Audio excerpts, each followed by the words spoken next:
basically rounding out the West Coast Atlas V operations as ULA starts to transition towards Vulcan.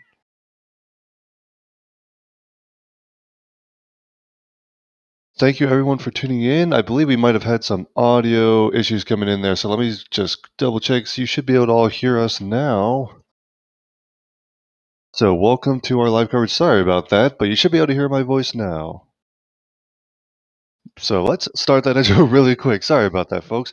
This is NASA Spaceflight's live coverage of Atlas V from Vandenberg, launching JPSS-2 for NOAA and NASA.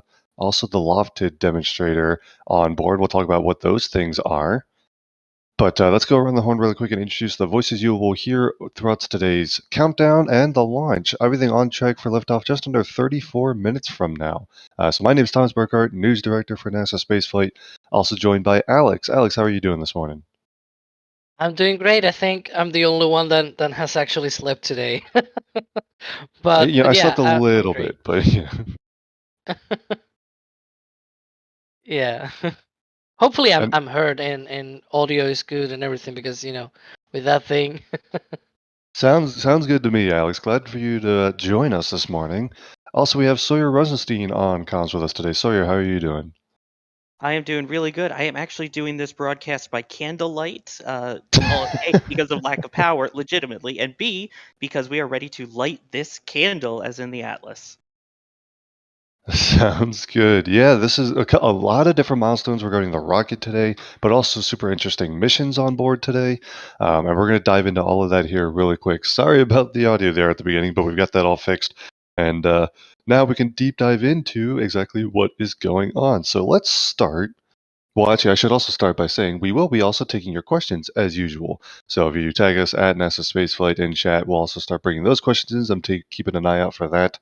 But in the meantime, let's just talk about today's mission, and let's start with the payloads that are on board on top of the rocket today. There are two, JPSS-2 and LOFTID. Let's start with the primary payload of JPSS-2. Sawyer, what's that all about? So JPSS-2 will be flying in a sun-synchronous orbit and is actually composed of 4 main different experiments on board called Atmos, CRIS, OMPS, and VIRS. So I know that's a lot of acronyms, so we'll take it one at a time. So the Atmos, as you could guess, will monitor the atmosphere, but in particular moisture and temperature, which will help with real-time weather forecasting and for the long term also climate monitoring. CRIS is going to be used to enable high-resolution 3D moisture, pressure, and temperature readings, which again will help with both short-term and long-term weather predictions. And one of the main uses of this will actually be to get more knowledge about El Nino and La Nina as well. OMPS is dealing with the ozone layer and is just the next step in our continued 30-year plus monitoring of the health of the ozone layer. And then VIRS is going to be mapping the visible and infrared spectrums when it comes to land, ocean, and atmospheric conditions as well, and is actually replacing a experiment that flew on a previous NOAA satellite called the Advanced Very High Resolution Radiometer. There we go. All right. So improving our weather forecasting abilities thanks to JPSS-2. And that is our primary mission on today's flight, but it's not the only payload on board. As the ticker suggests, there is also something called LOFTID, which is both an acronym and an accurate word for what that payload does, I suppose. Alex, want to talk to us a little bit about what LOFTID is? Yeah, well, the LOFTID acronym just basically stands, as always, to some long name, which is Low Earth Orbit. It means Low Earth Orbit Flight Test of an Inflatable Decelerator. And it's basically just what it says. It's an inflatable heat shield technology that they're testing on this flight. And their main objective is precisely to be able to gather more data into these kind of applications of this kind of technology, because eventually this could be used for ULA, for example. It could be used on smart reuse. They plan on bringing the engine section of Vulcan in the future through the smart reuse program that they are developing, and that could help in basically getting a big heat shield into a very packed size, and then you just basically deploy it. inflate it and re-enter into the Earth's atmosphere. But it can also be used on other planets like Mars. You know that Mars has an atmosphere, obviously, but it's very difficult to re-enter with large payloads. And so if you have one of these heat shields, you either go um, basically, if you have a small payload, you can land it with a traditional capsule. If you have something very big, maybe Starship is the way to go. But in between, this kind of technology is very, very good in that sense because you can deploy a large heat shield without the need of a super size kind of re-entry vehicle like a Starship, right? You don't need such a big thing if you're just landing something in between. So that's a neat thing to have. It's more technology available. Yeah, and And if I it's may in. add, Oh, go ahead. I was going to say, if I may add in terms of just how compact this thing is otherwise, the entire LOFTID experiment is going to be enclosed only in the payload adapter. That's where it is currently on the rocket. That's small. Yeah, it's really, really small. Really, I think it's really cool, to be honest.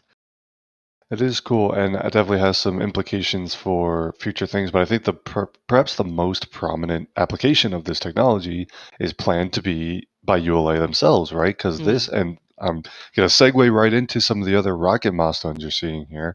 You can see this wonderful view of the rocket on your screen is at Slick 3 East at Vandenberg. Jack Beyer is providing this camera feed. Jack Beyer and Michael Baylor are out there in the field for us today. But that heat shield is going to be used, or a very similar heat shield is going to end up being the one used to help recover engines from the Vulcan rocket, which is, of course, ULA's upcoming launch vehicle.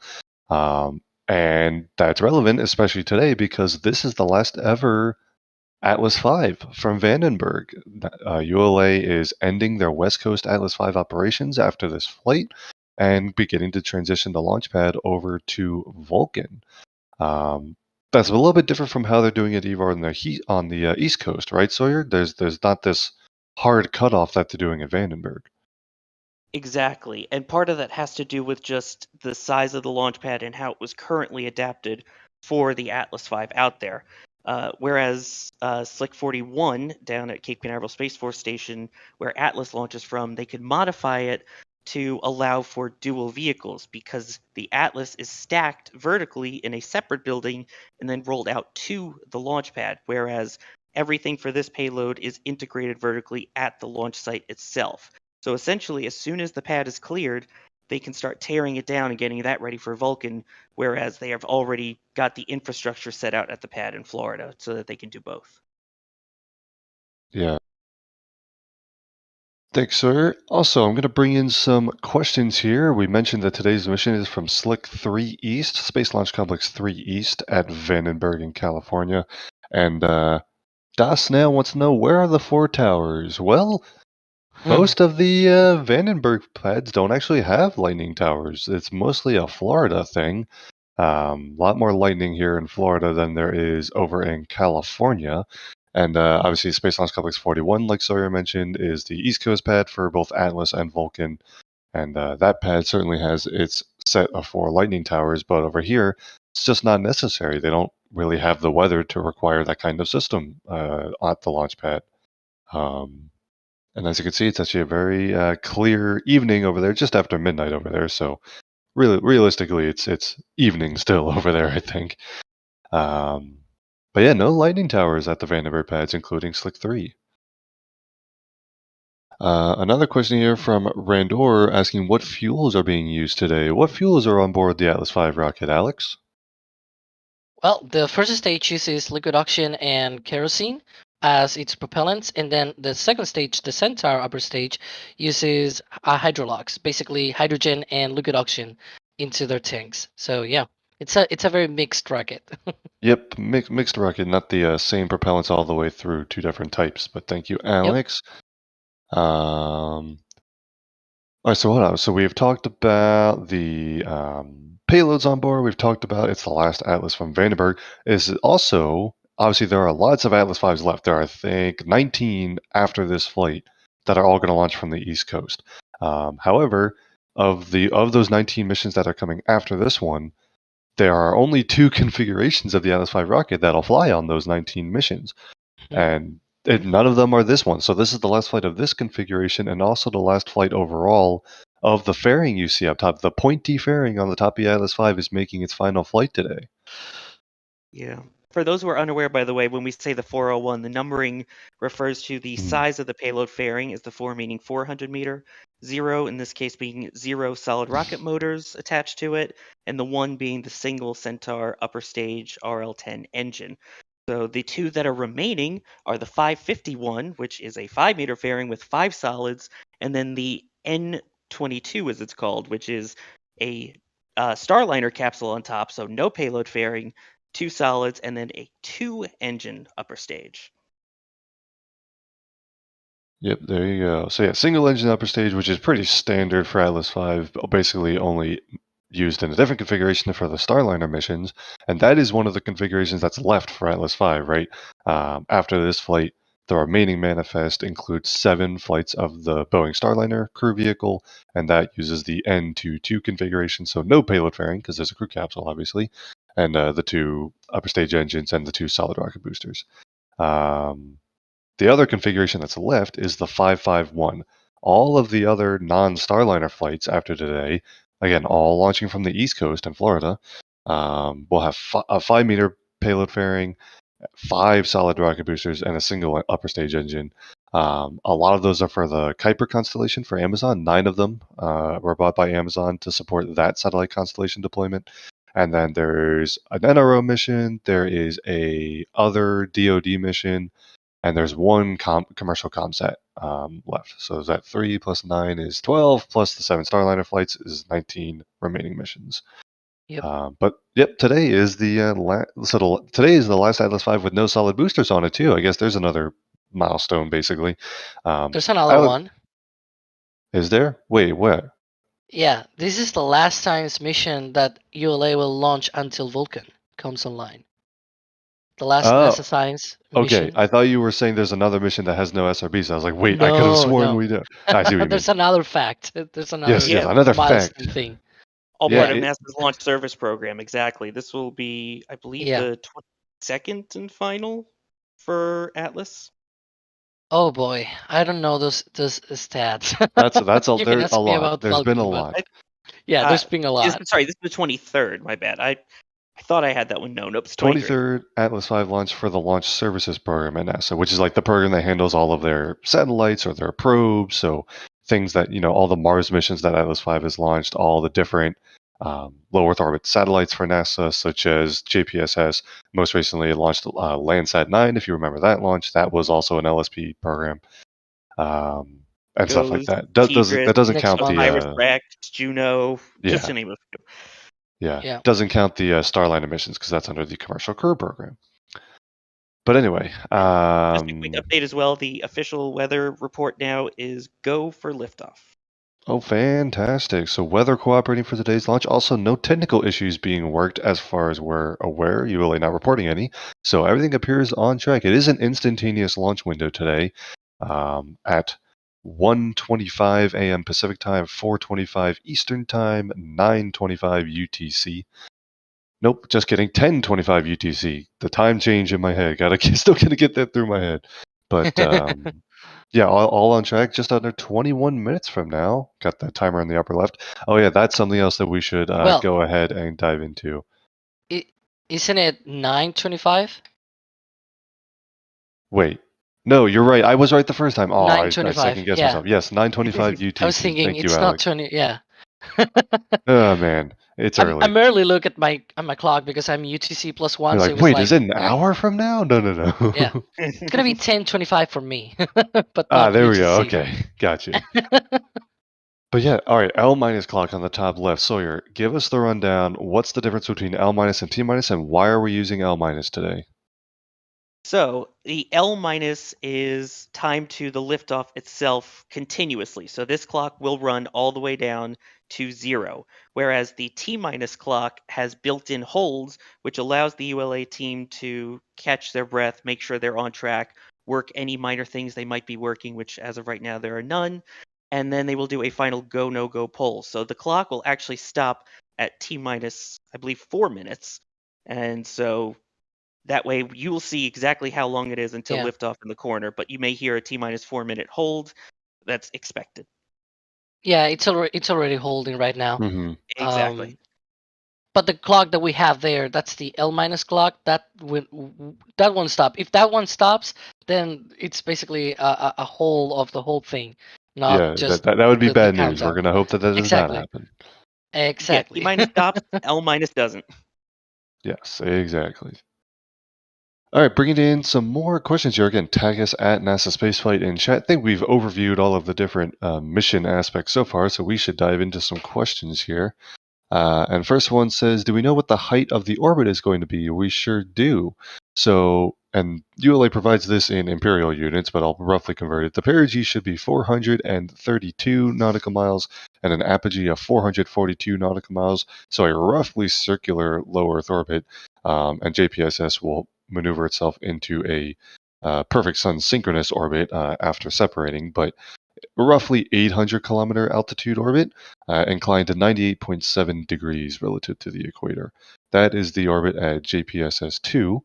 And then we should talk about the other secondary payload because that is going to get deployed into a suborbital trajectory. So once the Centaur upper stage goes into orbit and JPSS is able to be deployed from there, there will be a third burn, or two more burns, excuse me, of the Centaur upper stage, the RL-10 engine, of course, to get to the trajectory that not only will allow Centaur to deorbit and safely re-enter over the Pacific Ocean, but also allow LOFTID to do its re-entry test. And that's coming just a little bit over an hour after liftoff, at about hour and T plus 1 hour and 15 minutes, is when LOFTID will separate from the Centaur upper stage on its own, and then the LOFTID and Centaur should both make it to the ocean just under 2 hours after liftoff. So it's a pretty short flight. But that'll obviously be deployed after the deorbit burn, so that LOFTID can re-enter, and that is a suborbital trajectory, of course. There is the mission timeline there, and also near the bottom you can see these ULA graphics show a lot of different things. So you can see the different mission milestones for the ascent, which are all pretty standard for Atlas V. And then near the bottom you can see the orbit at separation for JPSS-2, as well as the elements at separation for LOFTID. You can also even see the ground track as the rocket goes around the Earth, and you can see that both Centaur and LOFTID will end up in the Pacific Ocean. But hopefully LOFTID will be protected by that aeroshell and make it intact. LOFTID is pretty interesting. There's no parachute on board or anything like that. It'll go through reentry and it'll simply eject a data recorder. So that's how they're going to get most of the data back. They are also providing live telemetry in the form of basically a location beacon that they should be able to get in real time. But other than that, yeah, that's kind of it. There's no parachute or anything for it to make a soft splashdown like that. Because this is just a tech demonstrator of the decelerator specifically, and they'll be able to just get the data from that data recorder that it ejects. Yeah, soft-ish. Yeah, ish. All right, let's see. What other questions do we have here? All right, question. How do those impacted by the hurricane like Sawyer prepare to still watch the West Coast launches? Extra batteries and candles? I think you said you're doing this by candlelight, right, Sawyer? Yes, I literally have no power at the moment, so I am broadcasting through the same setup that I would use if I'm in the field, hooked into my phone, and directly in front of me is a candle. So yes, I am literally watching the launch by candlelight. Well, we're glad you can still join us, Sawyer, and glad you're keeping safe. Thanks. I wouldn't miss a rocket launch. I love it. There you go. All right, let me see. All right, here's a question here from Ray asking what factors determine the duration of the launch window. We're coming up on 15 minutes to launch, and I mentioned it is an instantaneous launch window. So, what determines that, Alex? Why no launch window today? Well, mostly it's related with the orbital plane that they have to hit for this mission, Mm-hmm. and the time of the. So basically, this satellite needs to be able to observe the Earth in a certain light conditions, and these. Hey, sorry if I'm coming through badly right now, but it's Oh. not an instant window. It's a 30-minute window. All right, 35 ULA lied to us. minutes. So So not instant.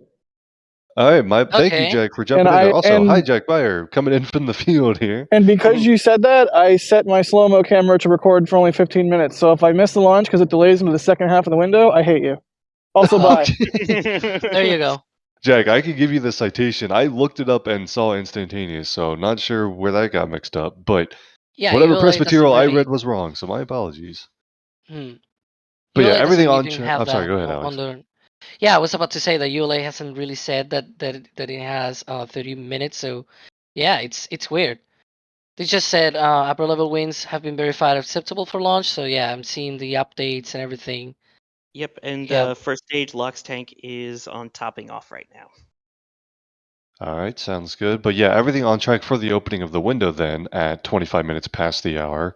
Again, just under 14 minutes from now. So hopefully everything remains on track and we can launch right at the opening here. Weather on track, no technical issues being worked, and like we just heard, upper level winds verified acceptable, among other things. So sorry about that, Jack, but sounds good. And yeah, Jack Meyer chiming in from the field there to give us that launch window information. Well, And too just so you bad on guys know- ULA.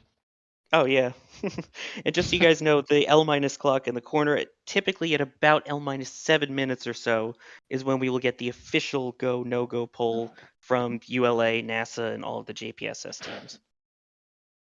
Yep, that'll be good. We'll want to listen into that to make sure that everything is on track as well. All right, we got another question here from Harry Stranger. I think we know that guy. Says, could we use an inflatable decelerator tech to return satellites for repairs and upgrades if needed? Asking for a friend. Could be an application for that. Of course, the thing is you have to make sure that the satellite is launched with that on board. Like, I don't know, unless you're, well, all right, hold on. All right, proposal. What if you took something like the Northrop Grumman mission extension vehicle or something, and it had like an inflatable decelerator on it, and you still go like dock to a satellite and then use it to re-enter? Like, is that a thing, I guess? I've done it in Kerbal. I don't know about real life. But yeah, so in theory you could, but the satellite obviously has to either be launched with it or be able to something like rendezvous and dock with it that has the heat shield on it. As far as I'm aware, no satellites have been launched with an inflatable heat shield on board. But in theory, that is possible. Yeah, it's kind of useful for decelerating, weirdly shaped payloads that aren't exactly aerodynamic. You can just put a big inflatable heat shield on the front and protect it that way. It looks like we're gonna have a new launch time.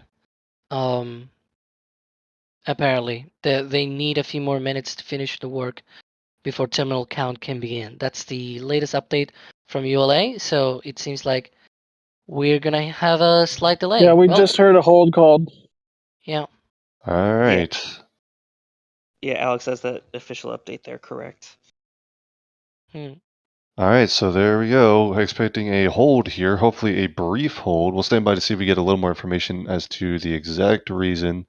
Here we go. ULA has a tweet. The launch team is completing steps in the procedure and will need a few more minutes to finish the work before terminal count can begin. A new launch time will be established shortly. So hopefully a very short delay here.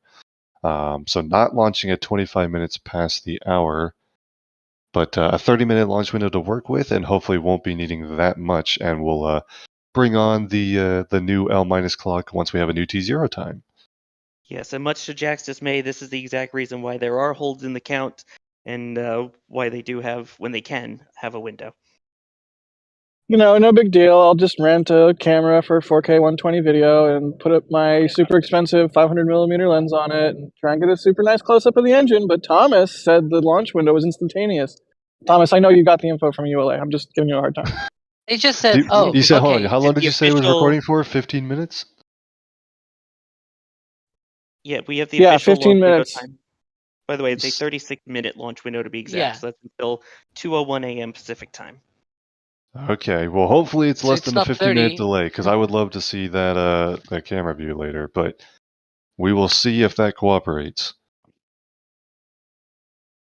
But all right, so standing by for a little bit more information. Hopefully they will shortly have that new T0, and it won't be too long of a delay. Again, 36-minute window, but expecting a short delay just to complete some procedure steps, according to ULA. We'll update that T0 as soon as we have it. Let's The see Equus here. officer needs to get more coffee. That's what it is. Okay. Really quick, I also want to thank people who support the streams and stuff like that. And Jason became a flight engineer member, which is a huge amount of support. So Jason, thank you so much for that support. We're glad you're enjoying the coverage, and thanks for supporting what we do here. Also have a question coming in from the law saying, what is your favorite launch from Vandenberg of all time? Rounding out a series of Atlas V's from Vandenberg, so we can ask that question, I suppose. I don't know if Jack Byer wants to chime in. I know he's working in the field getting some audio set up and things like that too, but anyone want to chime in with a favorite Vandenberg launch?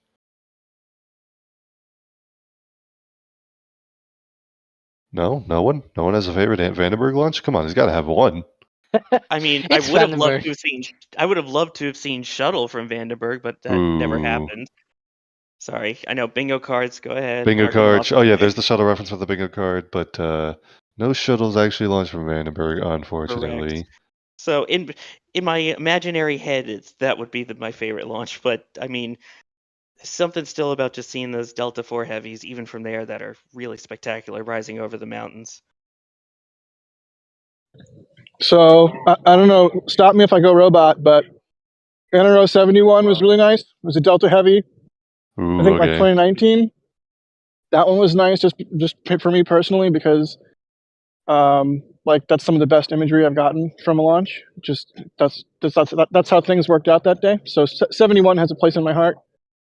Salcom was amazing because it was an RTLS at twilight, and you know, that's kind of unique. Insight is the equivalent of the Falcon Heavy you guys just had, USSF-44. Insight was completely fogged out. I was standing almost exactly where I am right now, and I could not see my hand in front of my face. So Insight bad. RIP Insight. Let me get some Fs in the chat for Insight. Yeah, those are the two immediate, like, really big standout ones in my head. Although I will say Firefly Flight 1 was kind of awesome. I know that wasn't awesome for the company, but you know. But it was a test flight, and it was succeeded by a successful second flight. So good things come from that. Yeah, I mean, they definitely learned a lot. They didn't nuke their pad or have a pad fallback, so they definitely accomplished a lot on that mission. Don't get me wrong. It's just I hate to say I like an explosion because we want to see things get put into space. But I mean, come on, I like explosions. If I could go to the San Diego 4th of July thing where all the fireworks went off at once, I would absolutely have been there. Sign me up, buddy. Oh man. But yeah, definitely a lot of, and my mind also went to Insight. I wasn't there in person though. I was just watching online, so maybe I'm less upset about the whole fog thing. But Insight is just a super rare, oh yeah, we want to go interplanetary. We could still do that from Vandenberg. I think I don't know, for whatever reason, that's the mission that jumped to my mind. But yeah, there's some of those Vandenberg RTLS missions with Falcon 9 have also been super cool. Lots of cool missions and lots of cool Atlas V missions specifically. Insight's one of them. But Landsat 9 was just launched recently. Those kind of sun synchronous missions that Atlas V supports have been pretty cool as well. Landsat was foggy, but I'm also really fond of Landsat 9 just because, again, I got some good imagery off of that one. Also the Minotaur C that launched on Halloween in 2018 or 2017. That was my first ever launch that my remotes worked as I expected them to. I had set remotes for several launches at that point, but Minotaur C is the first time it actually worked. Way back then, I was using a stupid camera hack for Canon cameras called Magic Lantern, trying to use that instead of spending $200 on an expensive MIOPS trigger. But oh, how those times have faded! I have so many MIOPS triggers now. But yeah, so that Minotaur C, I forget exactly what that one was, what that mission was, but yeah, some good Vandenberg launches, despite the rumors of fog. I mean, do you see any fog? I don't see any fog. Listen, don't say it too much. They might jinx it or something. I don't know. I don't know how the Vandenberg fog works, but fog. Also, The kind of can't forget the Delta 2s out there too, since you mentioned Firefly. Oh, So- Delta 2. Yeah, I managed to catch 2 of those before they cut it out, or maybe it was 3. But definitely appreciate Slick 2. It's an awesome pad. I'm glad Firefly took it up. Hopefully somebody takes up Slick 6. Yeah. Now that Delta Heavy's done, maybe Blue Origin or SpaceX with Starship. Although, yeah, right. But a guy can dream, okay? A guy can dream. All the right. the kind of Vandenberg launches that I really like are the ones that freak out like half of LA. Oh, That's yeah. the ones Yeah. that I really like. Yeah, the ones that do the jellyfish effect of some kind definitely get their fair amount of UFO sightings. And when you launch south from Vandenberg, which is the pretty standard trajectory, especially going to sun synchronous orbit and stuff like that, like today's flight, flying south from Vandenberg, you fly past LA and plenty of people there to go, is that a UFO? It's kind of funny. But anyway, I'm going to bring in some more questions here. We got one here from Daniel. Well, actually, this isn't even a question, but it's a super chat, and we want to thank the support. It says, hoping to catch a glimpse of the second stage from Santa Cruz. As always, thanks for the great coverage, NSF. Daniel, thanks so much. And yeah, if you are in the Southern California area, weather permitting wherever you are, should be able to catch a glimpse of the rocket, whether it's the first or second stages, on its way south towards sun synchronous orbit. So wishing you the best of luck, and anyone else who's going to be trying to catch a glimpse of this morning's launch or this evening's launch, whatever. See, if you've stayed up, it's still the evening, right? I think that's how that works. So maybe on the West Coast, you've just stayed up for today's launch. All right, but yeah, still standing by for a new T0. They are not on track for the opening of the window anymore. That was going to be originally 1:25 a.m. Pacific time. And they have a 36-minute window to work with, so they still have plenty of time. They're holding at T-minus 4 minutes, which is the standard hold point for an Atlas V countdown, and waiting to complete liquid oxygen loading before I think I hear a hydrogen valve. Is there some sort of hydrogen? You know what? I was wondering if that was visible. Noise? I think a assistant to the news director, sometimes known as Hydrogen Valve, is making her presence known. She's confused why I'm awake We have a so new early. launch time. Do we? The What's new- the new launch time, Alex? Yeah, new launch time is 1:49 a.m. Pacific time. 49, so I that is hate a everything. 24-minute delay from the original T0. I am sorry, Jack. I'm sorry, Jack. Sorry, Jack. Thomas, you owe me $300. I owe you nothing. Oh, man. All right, so we do have a new T0 here, 49 minutes past the hour, so that's going to be 1:49 a.m. Pacific time. That'll be 4:49 Eastern time or 9:49 UTC, all in your various time zones there. But a new T0 has been established and hopefully all on track. That brings us to 26 minutes from launch about now. And so we'll have a little bit of time here before they go into the go, no-go poll. But yeah, so coming up on the go, no-go poll in a little bit here, but they have set their new T0. All right, while we get towards that new launch time, let's go ahead and dive back into some more questions here. Let's see. I do not know what this area is, but I'm going to ask it to Jack because maybe Jack knows. Highlander, do you think the rocket will be viewable from the Rancho Cucamonga Frontera area? I'm assuming that's a part near Vandenberg. No, I think that's like south of LA, if I'm not mistaken. Hang on, That's near Pasadena, actually. I may or may not have an ex that lives there. Nice. Well, not nice, but you know what I mean. Yeah. Hang on, I'll post up in the control center the launch viewing map that ULA posted, so you guys can show it on stream. Let's see. Yeah, we might have that queued up, actually. We can try and show that. But thank you, Jack. And thank you for the support there, Highlander. Yep, there is your launch visibility graphic. Perfect.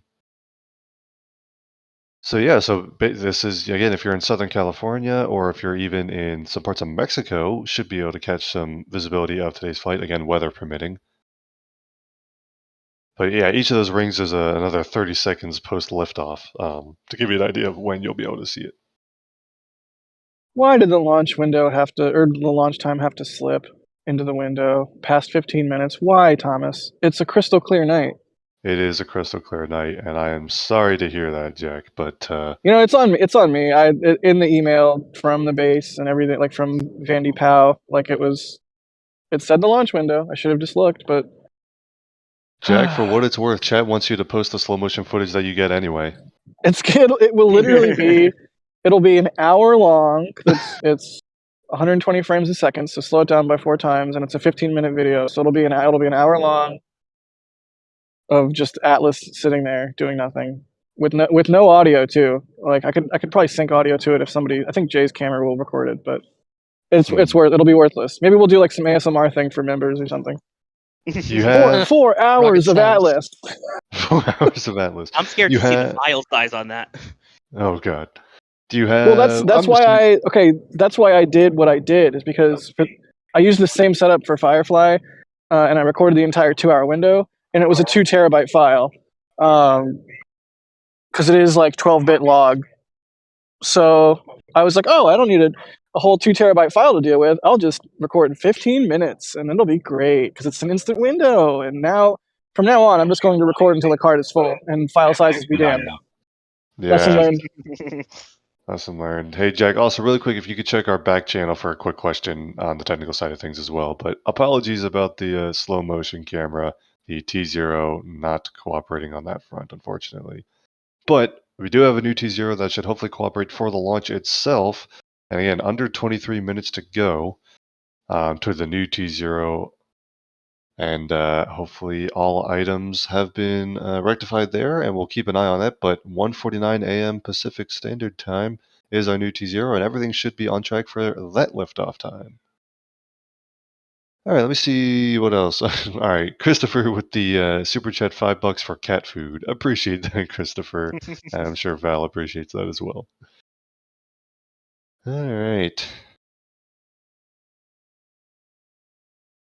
All right, Alex saying we should get another update here from ULA about the launch status, so keep an eye out for that. We'll relay it as soon as we have it, of course. Yeah, the thing that they have here, the updates on their blog, basically shows when they are typing something Yep. and they're Oh, about to really? publish an update. So I just typed in the back channels, "Hey, updating coming from ULA." They're And there it is. proceeding. That's right. They're proceeding into terminal count as is. Excellent. Yeah, it's just posted now that they are polling the Denver technical team. All right, Oh so yeah. the team you're looking at right now, I believe that is the Vandenberg control room. You can see the Space Launch Delta 30 insignia on the back wall there. That's the giveaway.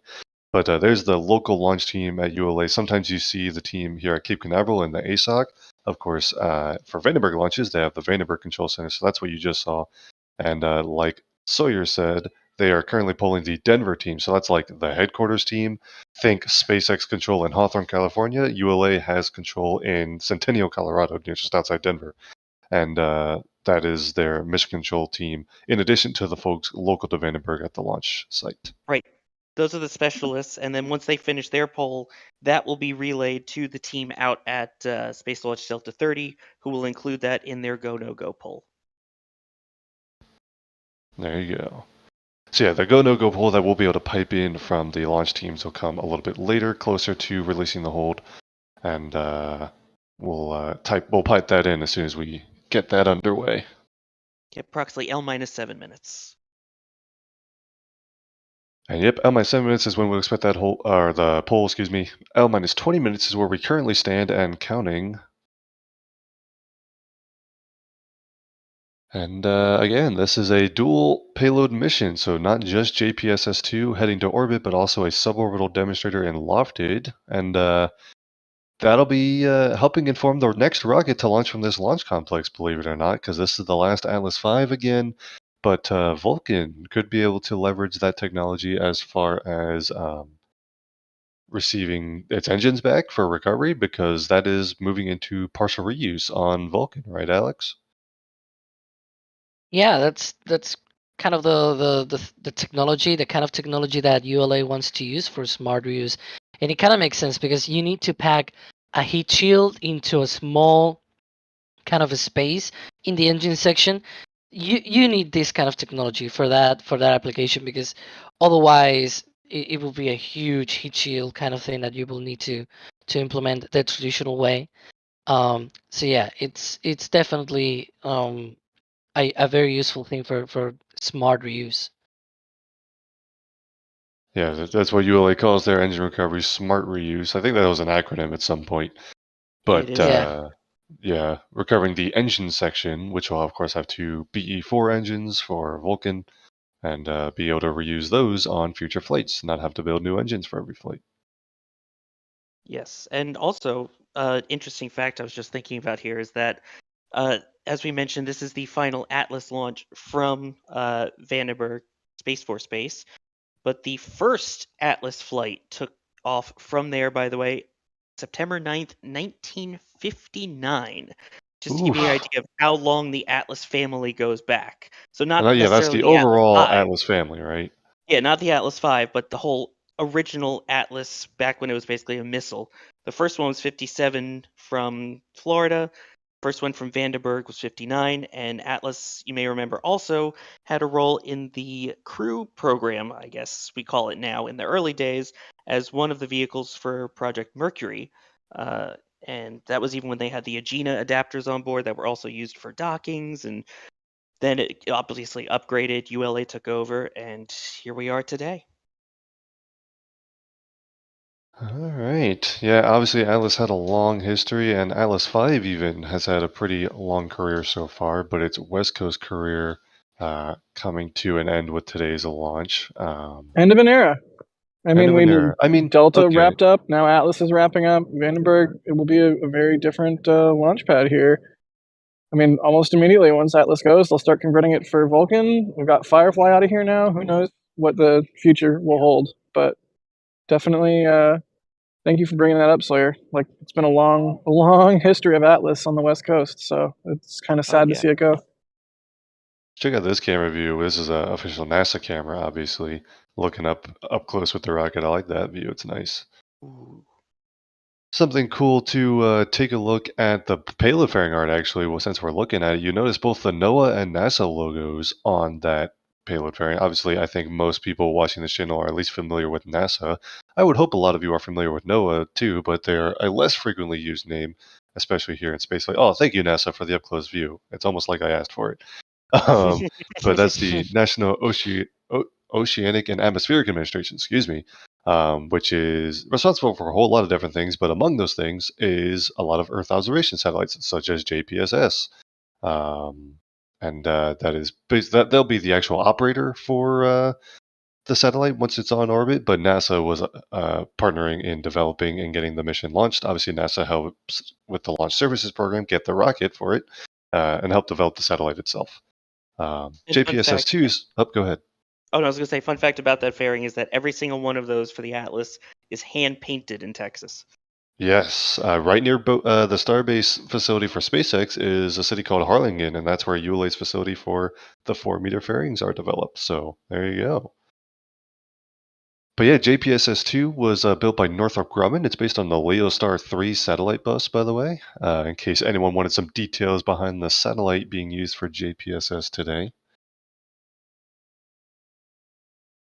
But yeah, and then so this was the other question I was going to bring up because we were mentioning, and we're coming up on the 15-minute mark, kind of waiting for the go no go poll.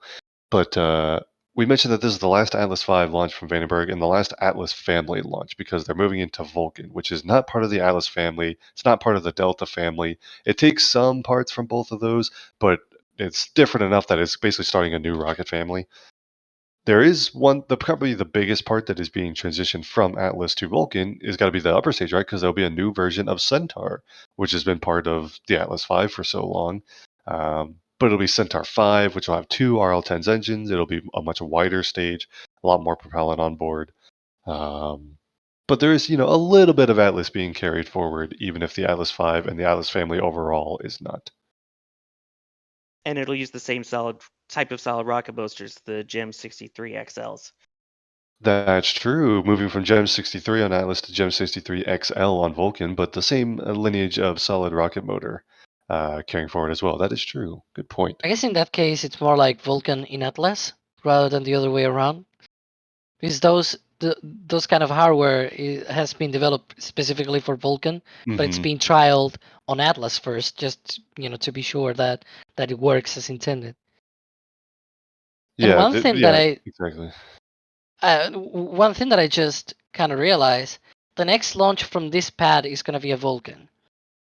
And Yeah. maybe from the East Coast, it's going to be the same. Yeah. Because Starliner is not until April. So the next one might be a Vulcan from the Cape as well. I think you even mentioned that earlier, and I don't think I circled back to it. But yeah, after this flight, the next flight overall for ULA is also planned to be the first ever Vulcan flight. Currently, obviously, schedules are subject to change, especially with first flight. But the first Vulcan flight from here in Florida is slated to be the next launch from Pad 41 currently, to be followed not too long after by the Starliner crewed flight test, ideally. But yeah, like you said, hard crossover from today's flight with Atlas V to Vulcan at Space Launch Complex 3 at Vandenberg, which means that the next launch from this pad after today's should also be a Vulcan. So very good point there. But there'll be a bit of a gap there because ULA is going to have to do the work at Space Launch Complex 3 to convert the pad, and that involves a couple different things: new ground support equipment, like new tanks for the methane fuel that will be used for Vulcan, also some more liquid hydrogen, liquid oxygen storage for the Centaur upper stage, because again, more propellant used on the Vulcan Centaur than the one used on Atlas. Also some crane work so that they can process the Vulcan vehicles and stack SRBs and stuff like that in the mobile service structure, which you can see just to the left of this view from Jack here. Oh, that's another difference between 41 and Pad 3 here at Vandenberg, because instead of at 41, where the rocket is stacked in the vertical integration facility and rolled out vertically to the pad, here they stack it right on the launch pad and they move the building out of the way. Slightly different take on vertical integration there. But same thing for Vulcan. They just need to do some crane work and stuff in that mobile service tower go into in order terminal to count, and stack Omar Vulcan. then will report out as part of the launch And that is conductor's poll at L-7. And it was just great to hear everybody giving a go here. That really makes me feel good about the teamwork tonight between the Space Force, ULA. Yeah, quick update from Go from Denver. So that's the mission control there for ULA, and we'll pipe then the go no go for the launch control center as well. Once Yeah, that's and coming by the in. way, just go back to what you were saying. That's the reason why you can't launch Atlas and Centaur at the same time. I know we talked about this earlier from Vandenberg, is because of that integration. The fact that it's rolled out from the VIF at Slick 41, so the vertical integration Yep. facility in Florida, makes it easier to convert just the pad as opposed to the entire processing. Right, yeah, you can roll out different launch platforms. And in fact, we've seen 2 different launch platforms over on the East Coast at Pad 41. One for Vulcan and one for Atlas V. And so because you have the sort of the launch pad that can be connected to 2 different launch platforms, you can launch 2 different rocket families simultaneously. Well, not simultaneously. Maybe simultaneously is a bit extreme. You can't launch 2 rockets at once, but you can have simultaneous operations to support Vulcan and Atlas launches in close proximity to one another, basically. But yeah, not over here where you need the launch stand to be configured for one or the other, basically. All right, coming up on the L-10 minute mark, we're getting word that Range has approved the new T0, and again, we should be getting close at around L-7 minutes, the go no-go poll, before they release the hold. Again, they're currently technically holding at T-4 minutes. That's a built-in hold point that they extended a little bit for the new T0, but now expecting them to be on track for a liftoff at 49 minutes past the hour. Really quick, a couple other questions that have come in here. Here's one. How much value is there in recovering only the engine section instead of also recovering the full first stage? I think this is one last question we can get in before the go, no go. Sawyer, want to talk a little bit about the differences between the Vulcan reuse and, say, SpaceX, for example? Yeah, when it comes to those BE4s, I mean, that is what ULA sees as their biggest moneymaker. In fact, these current Atlas and Delta vehicles have been labeled as EELVs, which are extremely expendable launch vehicles, as a way to try and help make it cheaper. So Evolved expendable launch vehicle. Evolved. I always like to go with extremely. I call it that because it's funny. But yes, you are correct technically.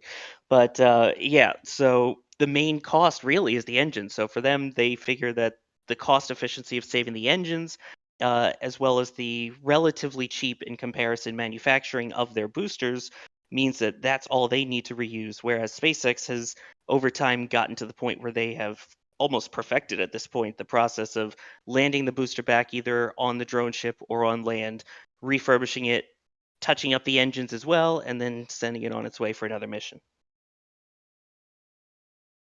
All right. Also, another quick question we can take before the go, no go. Nicholas saying, is this the West Coast launch pad for Vulcan? It sure is, and in fact, the reason that they are ending Atlas V operations with today's mission is so that they can get into the conversion work and make this pad ready for Vulcan.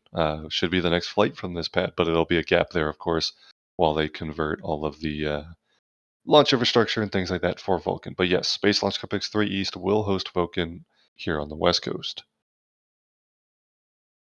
Easton Manning with a super chat saying, I'm in Phoenix, Arizona, and the last Starlink launch from California was visible here, hoping this will be as well, and I sure hope so, Easton.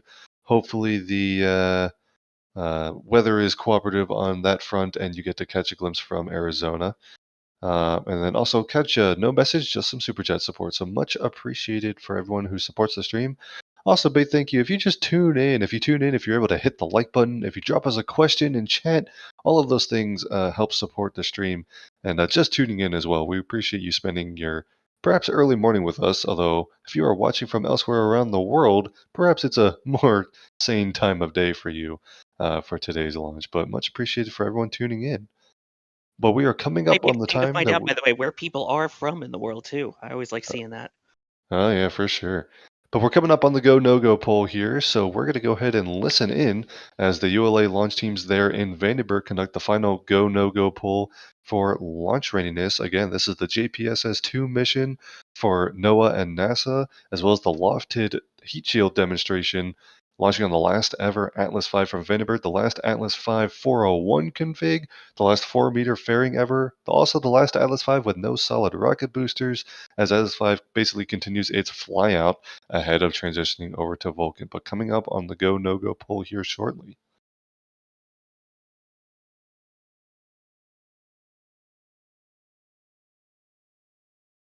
The vehicle is already fully propellant loaded. You can see the vehicle venting occasionally. And you can see it nice and frosty as well on that first stage. Status check. But here we go. Here comes the poll. Count. Atlas systems. Propulsion. Go. Hydraulics. Go. Pneumatics. Go. LO2. Go. Water. Go. Sensor systems. Propulsion. Go. Pneumatics. Go. LO2. Go. LH2. Go. Has gas. Go. Electrical systems. Airborne. Go. Ground. Go. Facility. Go. RFFTS. Go. Flight control. Go. GCQ. Go. Op support. Go. Com. Go. Umbilicals. Go. ECS. Go. Redline monitor. Go. Quality. Go. Op safety manager. Go. ULA safety officer. Go. Vehicle system engineer. Go. Anomaly chief. Go. Range coordinator. Go. LDA. Delay, clear to launch. NLM. NASA's go. Launch director. You have permission to launch. Proceeding with the count. ALC verify T0 is set for 09:49 Zulu. Verified. That's the poll we wanted to hear, and the result goes across the board. We are. All right, there we go. We have a go for launch confirmed just over 5 minutes from now.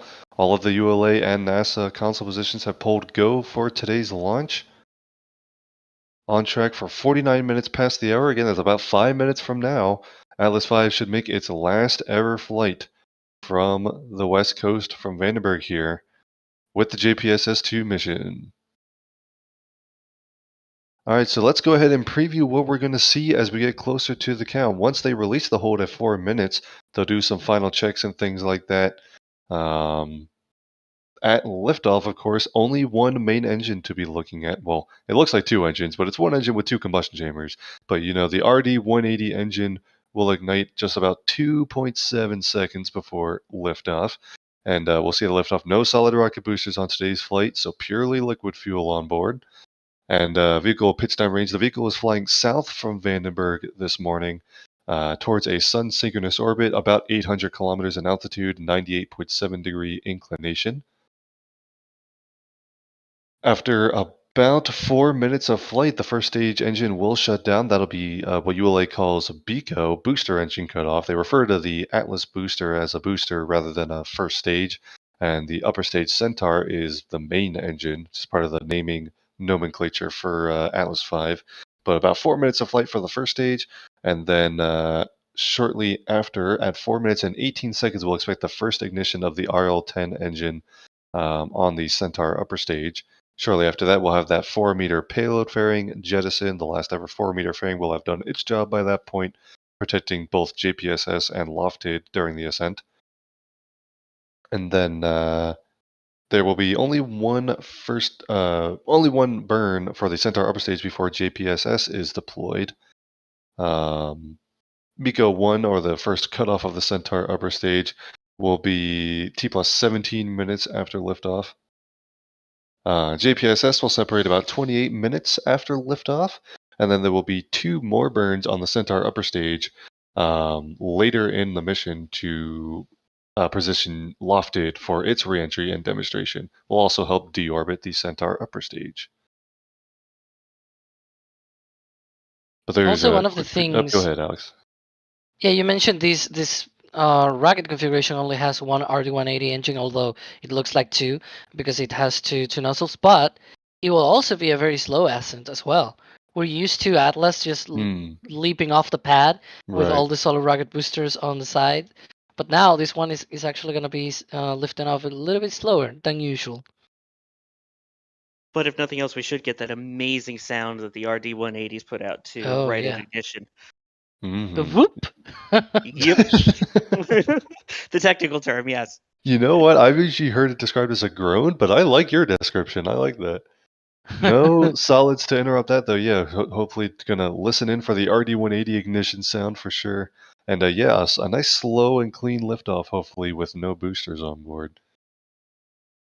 But yeah, really quick, just adjusting the chat question. Yes, this is the flight with the inflatable heat shield that's LOFTID. That's the secondary payload being demonstrated after the primary payload at JPSS-2 is deployed into orbit. So 2 payloads on board today's flight. And now we're coming up under 2 minutes to go here till it's liftoff. Everything appears on track.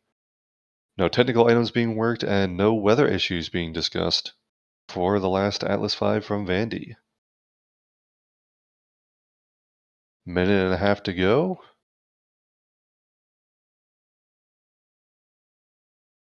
Looks like a crystal clear night to go to space as well. Hopefully get some amazing views from Jack Beyer out there in the field, as well as these NASA cameras we're also piping in.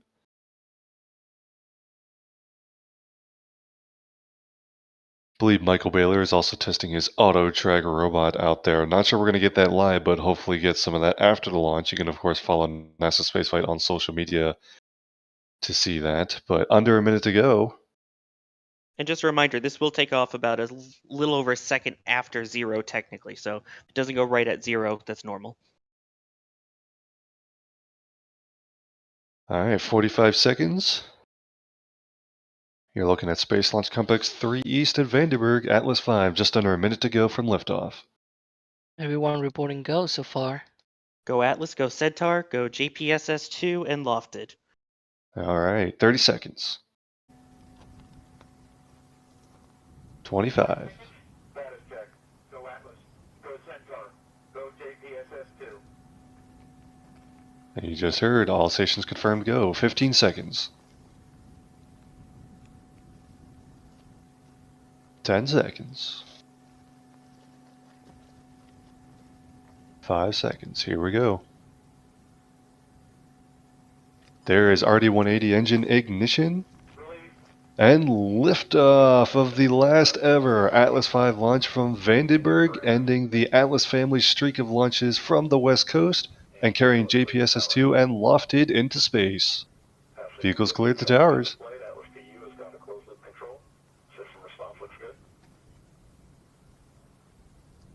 And here comes the engine noise. Coming up on 30 seconds from the flight, vehicle is a half-mile in altitude, 2 miles downrange, traveling at 150 miles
T plus 1 minute and 45 seconds into the flight, Atlas V pitching south from Vandenberg after a successful liftoff here.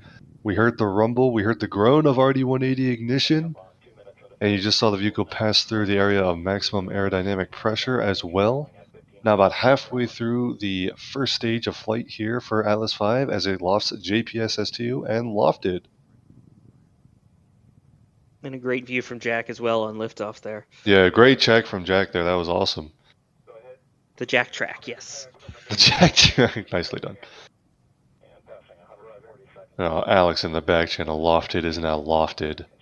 Gross. You didn't need to say that. Oh, no, I did. I absolutely need to say that. Come on. No. Everything on track. Nominal ascent callouts from ULA so far. You see that engine plume expanding as the vehicle gets higher in the atmosphere. We expect first stage flight to continue until about T plus 4 minutes. So a little bit over a minute to go. And the reaction control system has reached flight levels. System response looks good. Vehicle body rates continue to look good as well. Seeing good response out of the RD-180 engine. Torrey Bruto confirms that the bird is hot, straight, and normal. Usual tweet. That's what we like to hear.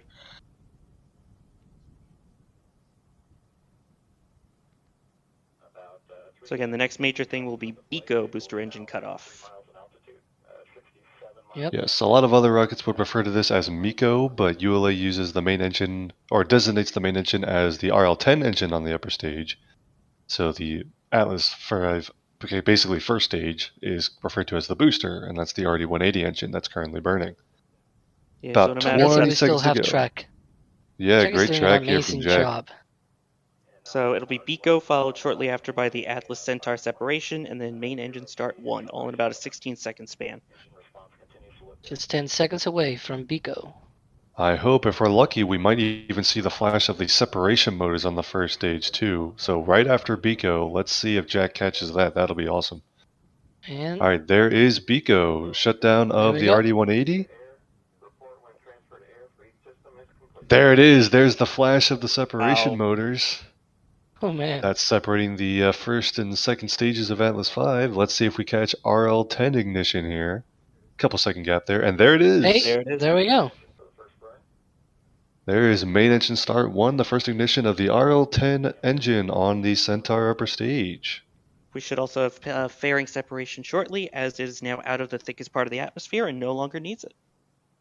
There's an onboard view. Not sure if we'll catch the fairing sep, especially in the middle of the night there. But caught the separation motors firing there. That was cool. And caught RL-10 ignition.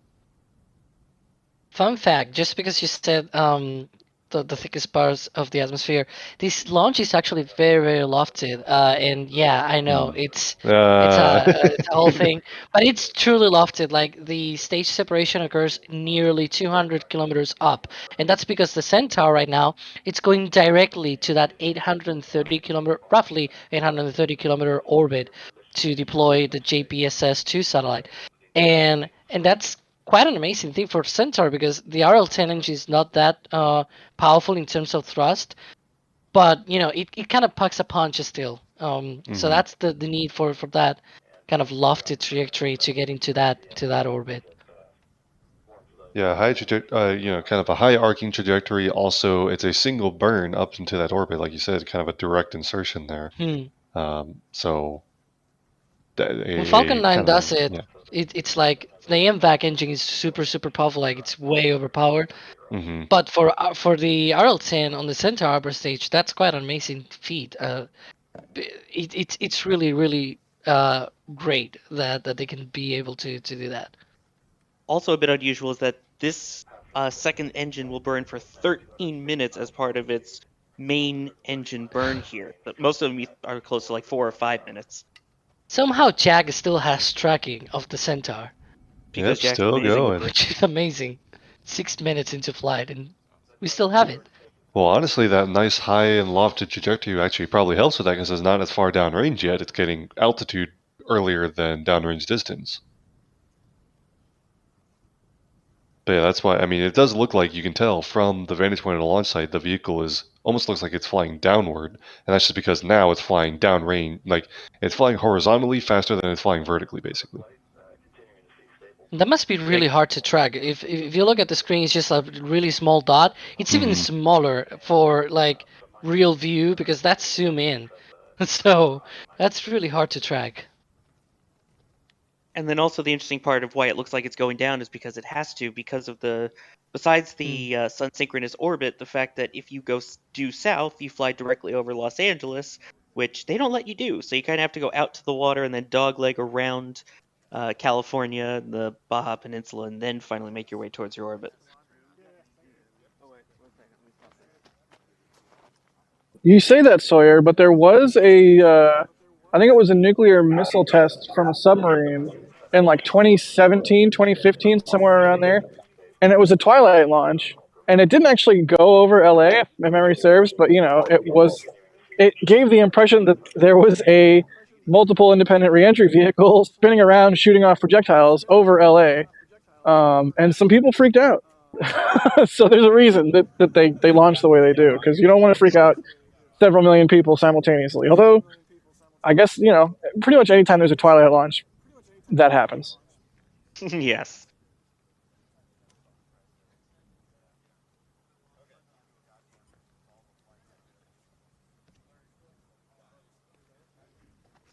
Okay, well, it seems like Thomas might have succumbed to Nicole. It seems like some technical issues right now. Yep. And we're out right now. We're all on Sawyer, but this was an amazing launch. We're right now on the Centaur upper stage burn. It will last until about 17 minutes. Oh, yeah, I was right now switching to that timeline.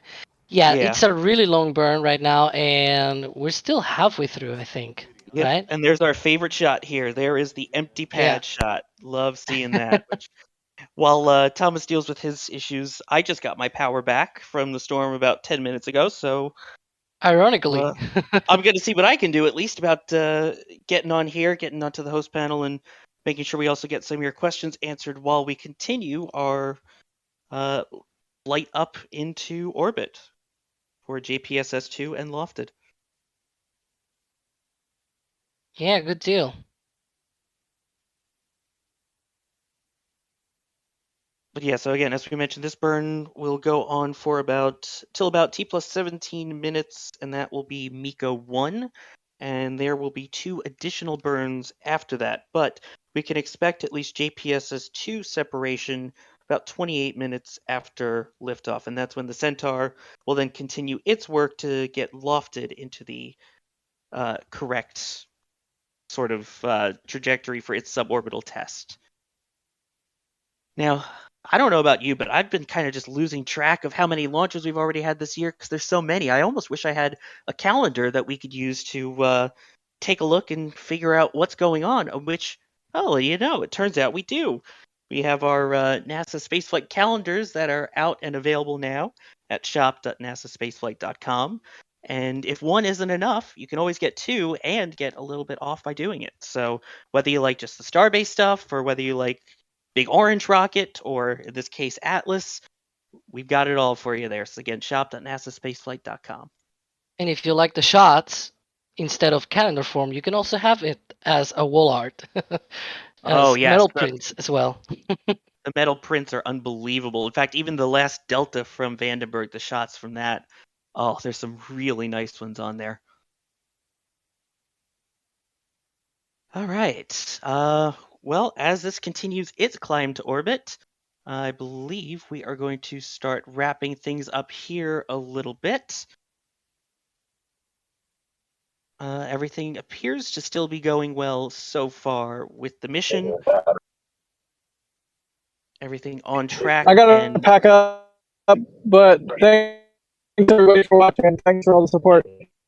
Yes, Jack, thank you very much for being out there and for all of the fantastic tracking shots. Really well done out there, sir. And I know we also have Michael Baylor out there too. Can't wait to see what he gets from that as well. So thanks to all of our team out at Vandenberg. And of course, here in the studio as well, Alex, thank you for joining us. Yeah, it's been amazing to be able to see this final Atlas 5 from Vandenberg, and also I'm really sad that Thomas had to to back off due to tropical storm now. I think Nicole, and I hope everyone in Florida it's being safe right now. But yeah, um, great great Yes. great launch. Yes, everyone out there in Florida, please stay safe. I can say that it has been rough for some of it, so if you are there, definitely stay safe. And also a quick shout out as well to Patrick, who has been taking care of all of the behind the scenes duties on this mission, so thank you. And for those of you out there who don't know, I am Sawyer Rosenstein. And from all of us here at NASA Spaceflight, thank you so much for joining. And since we've got that storm going on, I think we can throw you guys on over to Space Coast Live now so you can see a big orange rocket and a SpaceX booster try and survive the storm.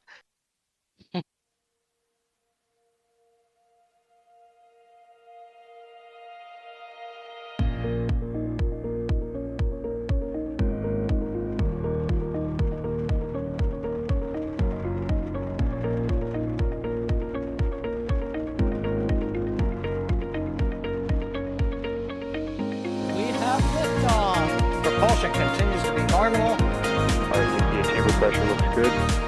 Toggling up. Roger, Atlantis. Water towers can fly! Tango Delta nominal. Yikes. You bet. Concur. We don't need any more of these.